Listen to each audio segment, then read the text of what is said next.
Robot Shankar இறந்து போனதுக்கு பிறகு, அவர் வீட்ல அவர் பரண் மேல அவர் வச்சிருந்த சில பொருட்கள எடுத்து பார்த்துட்டு, அவங்க குடும்பத்த சேர்ந்தவங்க அதிர்ச்சியில மூழ்கியிருக்காங்க.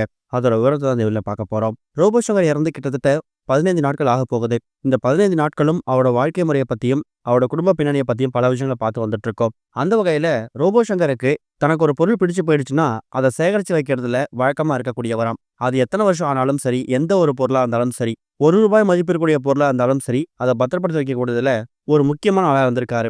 அப்படிதான் அவர் இறந்து போறதுக்கு முன்னாடி தான் வீட்டு பரண் மேல வச்சிருந்த சில பொருட்கள எடுத்து பார்த்துட்டு, அது எல்லாத்தையும் பத்திரப்படுத்தி அதே இடத்திலேயே வச்சிருந்திருக்காரு.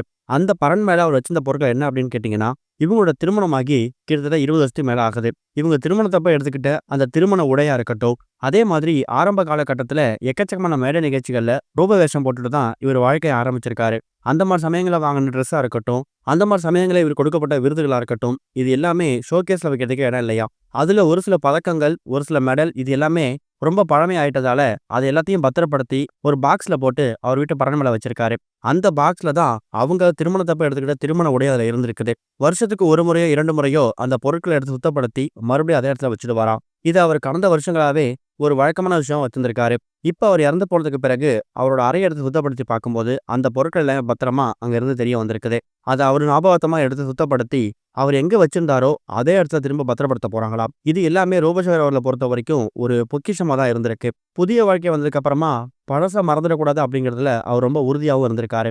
இப்ப அவர் வீட்ல அவர் இறந்து போறதுக்கு முன்னாடி ஆடம்பரமான உடைகள், காரு, சொகுசு பங்களா இது மாரி எது இருந்தாலும், தன்னோட வாழ்க்கைய ஆரம்பிச்ச இடத்துல அவர் என்ன மாரி விஷயங்கள் பயன்படுத்தியிருக்காரு, என்ன மாரி விஷயங்கள் அவருக்கு கொடுக்கப்பட்டிருக்குது, இது எல்லாத்தையும் இன்னமும் ஞாபகார்த்தமா அவர் அந்த இடத்துல வச்சிருக்கக்கூடிய விஷயம் பல பேர் மத்தியில பாராட்ட ஏற்படுத்தினாலும், அந்த பொருட்கள் எல்லாத்தையும் எடுத்து பார்த்துட்டு குடும்பத்தினர் கண்ணீரோட பார்க்கும்போது அது சோகத்தை ஏற்படுத்தியிருக்குது.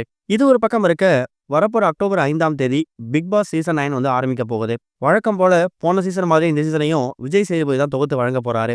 இப்பவே இவங்க தான் வந்து போட்டியாளர்கள் அப்படிங்கிற மாதிரி அன்அஃபிஷியல் கண்டஸ்டன்ட் லிஸ்ட் வந்து சர்க்குலேட் ஆயிட்டு இருக்கு. இதுல எதிர்பார்க்காத பல பேரும் விஜய் டிவில இருக்கக்கூடிய நிறைய பேரும் இதுல கலந்துப்பாங்க அப்படிங்கிற மாதிரியும், குறிப்பா விஜய் டிவில நடிக்கக்கூடிய சீரியல் ஆக்டர்ஸ் வர்றது வழக்கமான ஒண்ணுதான். போன சீசன்ல எப்படி ஜாக்லைன், தீபக் இவங்கலாம் வந்திருந்தாங்களோ, அதே மாதிரி இந்த சீசன்ல பொன்னி சீரியல்ல ஹீரோ கதாபாத்திரம் நடிச்சிருந்த சபரி பிக் பாஸ் சீசன் 9ல ஒன் ஆஃப் த கண்டஸ்டன்டா உள்ள போக போறார் அப்படிங்கிற மாதிரியும் தகவல் கிடைச்சிருக்குது.